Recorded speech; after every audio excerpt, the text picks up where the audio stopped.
Okay, right, good morning, welcome back. Now day 49 Hayabusa build, and for today, a game of two halves. The first half, I'm going to just finish off as much as I can on this Undertray. I don't want to dwell on it too much. You've seen 2 videos on it already, so I don't want to bore you with that. I'm just going to trim up this lip edge underneath as much as I can, take all that excess metal out of the way now, because it's finally mounted on its mounting screws, so it isn't going to move around at all, and I know exactly where to cut. Once that's done, just dress that edge out all the way around, make sure it hugs against the frame as it comes underneath and down, so it's as unobtrusive as possible and looks as if it's meant to be there. Right, then the second half of the video is experiment with some mild steel sheet metal. I've got some 0.8mm and some full 1mm thick stuff, and I'm going to see what they like to roll, to hammer bag and to shape, because I want to make that front fairing, a half fairing, a calf racer style front fairing from mild steel sheet metal instead of aluminium if I possibly can. Many reasons for it, and I know I'm going to get questioned to death over it, and I welcome that engagement. My basic reasoning is robust and durability,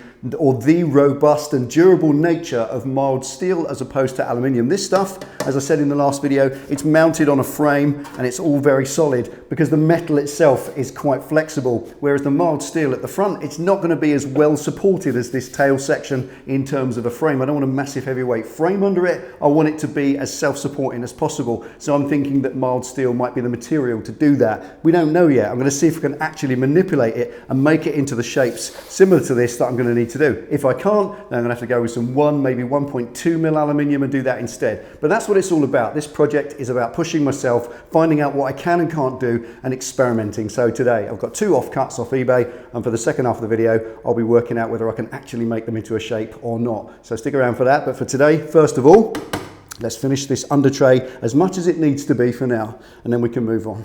Let's get going.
Right, okay, that's the fabrication of the tail done. I can't do any more at this point because I want the silhouette of the bike correct front to rear. So that's the rear silhouette, that matches in with the tank. The shape here matches in with the tank, the shape across matches in with the tank, everything fits in. So when you stand back from the center of the bike rear, that looks absolutely how I want it to. I'm very happy with that.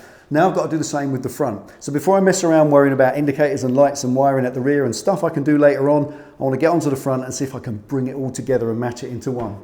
And that starts with seeing if I can use steel. I've got a couple of offcuts, so after a quick clear up, I'll get the English wheel out and let's see if I can roll that steel like I can roll this stuff, because I've never tried yet. So wish me luck.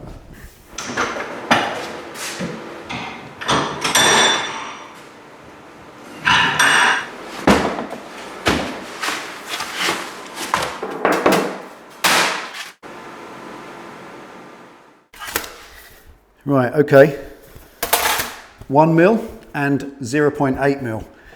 Now the 0.8 mil, I'm familiar with that, that's car body panel steel. Most cars are about 0.8 or less. Feels nice, feels like that would make a nice curved panel. The 1 mil on the other hand, for the extra tiny bit of thickness, is so stiff. I'm not so sure that's going to go anywhere. Anyway, we're going to start with the 0.8, path of least resistance, see if I can make a curved panel out of this. I'm going to try both disciplines of hammering on the bag and also wheeling as well. So I'm going to get started on the wheel just to put a little bit of a curve into it.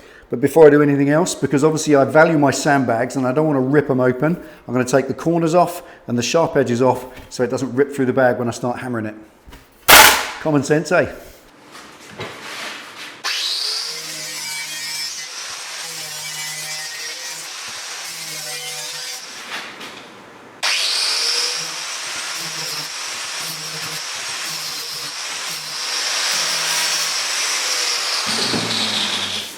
Right, okay, let's make a start with the 0.8mm first of all, the thinnest of the two. Pop it in between the wheels and then screw them together with a gentle pressure, just a gentle squeezing pressure, not too much. Lock it off and start wheeling. Now this should get a little bit of a curve in it just to get me started. Okay, remember the best place for a sandbag is on the floor, unless you've got a handy tree stump, and I haven't. So making sure first of all there's nothing under the sandbag that's going to cut into it when I start pounding. I'm ready to go, ear defenders on obviously. First things, make a little divot in the middle of the sandbag so it's actually a curve. That's the shape I'm trying to make out of the steel. Once I'm pretty happy, make sure it's going to fit into it and it's time to start pounding. Now I'm quite new to this myself, and as it seems the best trick is to make a circle of dents and then work inwards to the centre, thus pushing the piece out into a dish. Trying to curve this into a little dome like a hubcap, see if I can make it work on steel. It's definitely harder than aluminium, that is for sure. Right, and that's it after the first pounding. Into the English wheel, squeeze the two wheels together, lock it off and start wheeling out those dents. It's the dents that stretch the panel with a gentle downward pressure as you roll. It starts to put a nice smooth curve in it. Before you know it, the shape starts to appear. Now, once you've done that bit, it's back to the bag and starts all over again. And that pounding and wheeling procedure goes on until you're happy with the piece of work you've completed. So let's get on with this bit and see how we get on.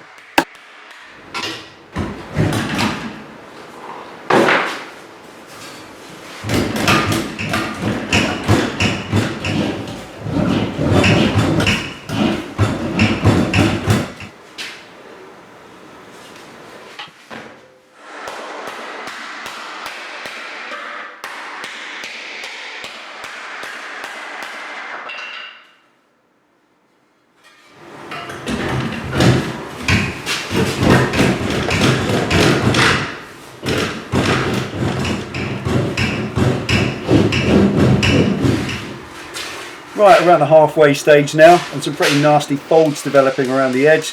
Just tap those flat out. I know it's kind of going backwards a little bit, but it gives me a chance to get inside them and stretch them with the mallet and increase the amount of dish that I want to make.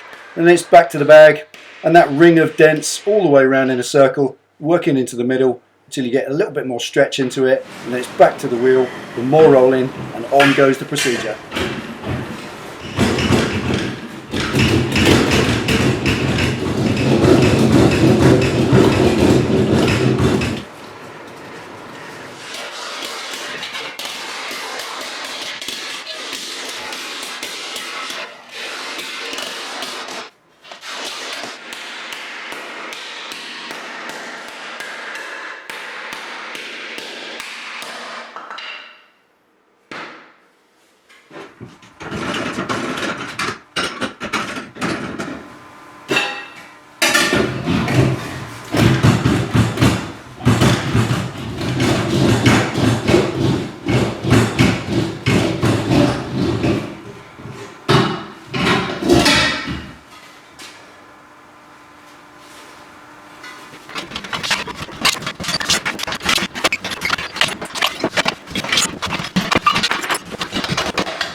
As you can see, it truly is a repetitive process. That's it flattened out a little on the edges, and now that ring of dents around the outside, just to curl the lip and then work that spiral of dents in towards the middle, rotating as you go, stretching it more and more in the middle to create that dish.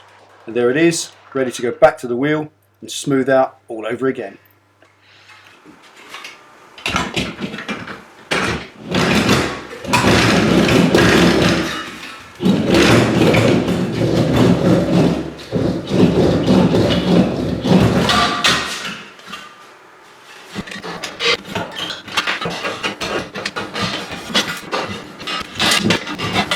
Right, after a little trim up, now time for just a quick comparison to the sort of curve I got with the aluminium, and that is impressive for steel and of course the first attempt. Nice one.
Okay, so the answer is yes. I can make a panel for the front of my bike out of steel. That's just one little piece. It took me about 3 hours to curve that, like a little hubcap. It's extremely strong and durable, which is what I wanted, and that will weld nicely to other panels to make a nice steel fairing on the front. Absolutely superb when the time comes. Before I do that though, I've got to make a steel subframe underneath to screw it to. And at the moment, all I've got is this little nose cone piece that the Hayabusa originally had. And that's absolutely fantastic because it's proper beef, as the saying goes. Very strong. There's threads here at the top, which will hold the top wings of the fairing, where the screen goes in, because I'm going to pop a screen in it as well. And then I can mount the lights on the front. I've got all the mounts on the front to use for that. I can bring subframe lugs off it all over the place. And the best thing is this big fat piece of steel along the bottom. I can weld a piece of tubing on that. I've got the pipe bender. I've got a big pile of tubing there.